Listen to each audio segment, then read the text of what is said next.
Thank you for tuning in today to explore how to submit your pre-post assessment measure in Perform. If you ever have any questions, you can always reach out to ppft@austinisd.org.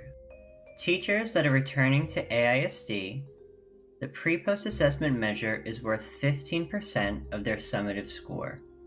If you're a new to AISD teacher, your pre-post assessment measure is worth 25% of your summative score. First, head to the portal and search for your Perform tile, either presented on your dashboard or search for it in the search bar. Once in Perform, you will see a list of your incomplete appraisal tasks for the school year. Find Teacher Pre-Assessment Reporting and select Go to Form. Here you will complete all the required components for the pre-assessment, such as your appraiser's name. Use the drop-down to select the duration.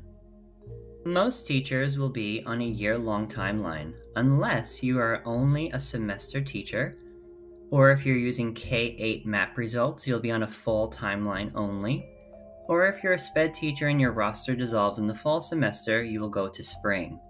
Any teacher hired after January 13th will not have a pre-post. Use the hyperlinks to access the timelines for specific dates. Below, you will enter the course or sections you are choosing to assess, and then which type of assessment you are choosing, selected from our AISD teacher-created bank, or creating your own. First, jump into your grade band, and then into your specific grade level, explore the content areas, and dive into the assessment you will be using to assess your students. Or you can choose to create an original assessment. You will force a copy of the required documents for creating an assessment, such as a cover page, complete all the required components, ensure your pre-post aligns to the pre-post guidelines, complete your answer key with depth of knowledge levels, and insert your test questions at the bottom of the document. Below, you will explain why you are choosing this assessment. Maybe you're using historical data, MAP, or previous year STARS data.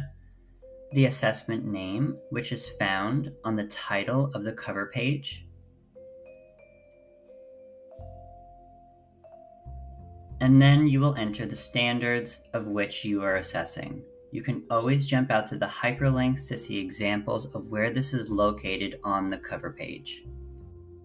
Then use the drop-down to select your growth target. But if you're unsure about which growth target to select, use the hyperlink to explore which teacher assignments should be on which growth targets. And if you have any questions, you can always reach out to the PPFT inbox, or explore the example of where to find the growth target on the cover page. Once you've determined your appropriate growth target, you will then create your Google Tracker using the hyperlinks below. Select the appropriate growth metric and force a copy. Within the tracker, you will do a total of 4 things. The first being retitling the tracker to include your last name, first name at the front of pre-post 25-26. Second, you will add the roster of students you are assessing. You can use the instructions hyperlinked on how to download your class roster from ERP, or you can manually type out your student names. The third step is to enter the total possible points for this assessment in the cell B2. You can find where this is located on the cover page by using the example hyperlinked. For this assessment, it is a total of 15 points, so I will enter the number 15 in the total possible points.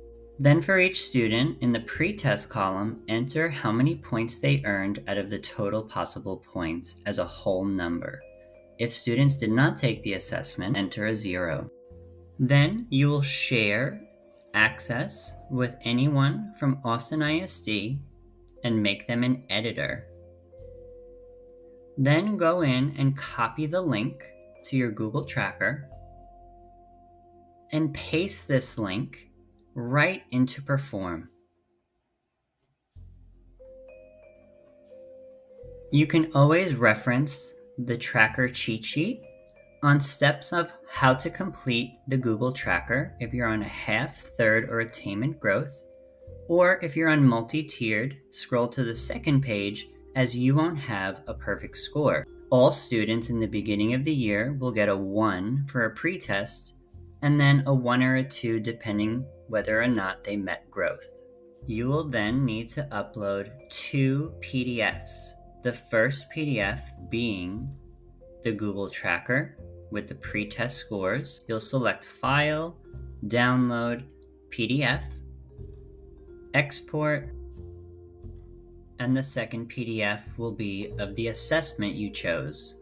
If it's from the selected bank, use the 3 dots at the top to download, or go to your created assessment cover page and download as a PDF by going to File, Download, PDF. Back in Perform, you will select Add Artifact, title the pre-post tracker with the test scores, and select the file to upload.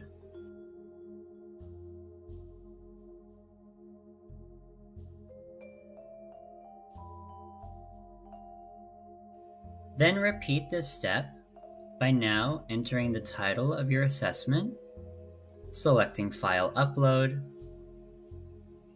and choosing the PDF of the selected or created assessment.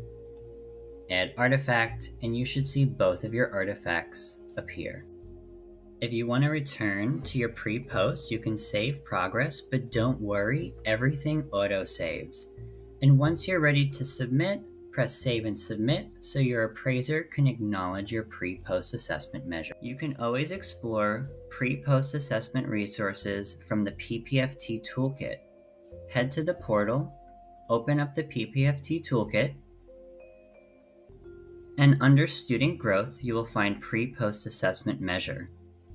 Here you will find resources such as timelines, the assessment bank, the trackers, or how-to guides and FAQs for all things pre-post.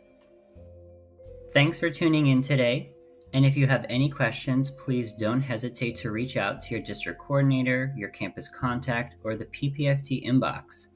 Thanks!